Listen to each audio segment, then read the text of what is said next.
tagumpay ako dito, baka si Naoya Inoue next fight. Magbibigay yung daan natin para makalaban natin si Naoya Inoue. Wala na siyang kung Casimero, Ayaw binira niya lang na palabanan. ganito.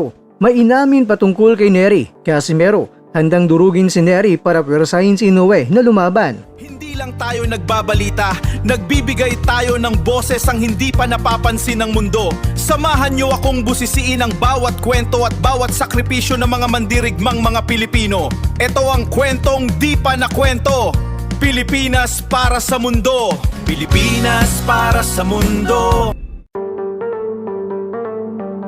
Nagbabala ang dating 3-division world champion na si John Nariel Cuadualas Casimero na magiging isang madugong labanan ang magaganap sa darating na April 18, 2026 sa Kyrgyzstan.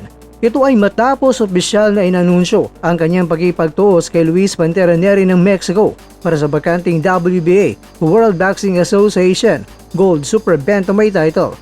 Ang bakbakang ito ay bahagi ng higanting 3 araw na boxing event ng Psycho X Volume 5-7 na gaganapin sa Bishkek, Kyrgyzstan simula April 17 hanggang 19. Sa gitna ng mainit na tensyon, hindi nagpigil si Casimero sa pagpapakawala ng kanyang matatalim na salita laban niyan sa kapwa bad boy ng boxing world na si Luis Nery. Nagpapasalamat ako sa Kamida Promotions. Sa wakas, makakalaban ko na rin si Nery, payag ni Casimero. Ngunit agad itong sinunda ng isang matinding banta. Ang April 18 sa Kyrgyzstan ay magiging isang bloodbath, kaya mag-ingat kayo. Sa kabila ng kanyang pagiging maangas, kinilala rin ni Casimero ang panganib na dala ng Meksikanong buksingero at ayon sa kanya, si Nery ay isang mahusay na fighter na may bigat na mga suntok kaya nasang magiging isang giyera ang bawat round. Mahusay raw talaga na buksingero itong si Nery at merong lakas din ang kanyang mga suntok. Magiging magandang laban raw ito para sa kanilang dalawa. Ito raw ay magiging tapatan ng lakas kontra lakas. Ipapakita ni Casimero sa kalaban kung sino talaga sa kanila ang mas matibay. Ngunit malinaw ang mensahe ni Casimero. Si Nery ay isa lamang daanan patungo sa kanyang tunay na pangarap, ang makaharap ang Japanese superstar na si Naoya Monster Inoue matapos ang maraming taon ng pagkakaudlot ng kanilang laban dahil sa mga isyu sa timbang at kontrata. Naniniwala si Casimero na tila ito na ang tamang panahon. Matagal na raw niyang pangarap talaga na matalo si Naoya Inoue. Kung matatalo niya si Nery, ang susunod na kanyang kakaladkarin sa ibabaw ng lona ay itong si Naoya Inoue. Ang laban kay Nery ay magiging isang ticket raw ito para mailabas at mapalaban siya kay Inoue.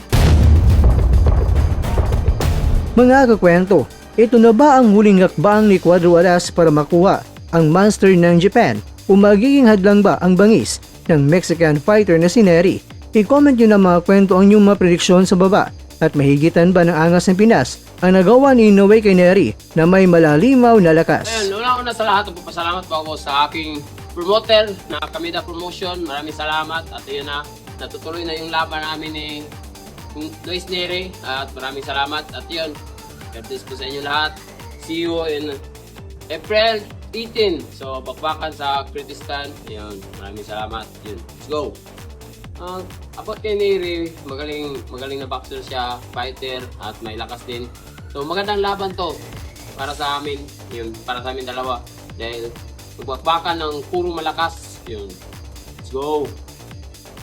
Sobrang importante dahil yung matagal ko ng pangarap na makalaban si Naoya Inoue at baka dito, kung magtagumpay ako dito, baka si Naoya Inoue next fight. So wala na siyang kung ayaw niya akong labanan, so wala akong problema.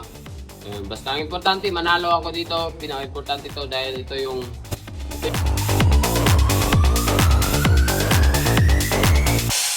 Sa bawat suntok may pangarap, sa bawat Mga kakwento, hanggang dito na lang muna ang ating kwentuhan. Huwag kalimutan na mag-like, share at subscribe. Ako po si Mr. Kwento. Ito ang mga kwentong maaring hindi pa nakwento sa inyo. tayo ng boses ang hindi pa napapansin ng mundo. Samahan niyo akong busisiin ang bawat kwento at bawat sakripisyo ng mga mandirigmang mga Pilipino.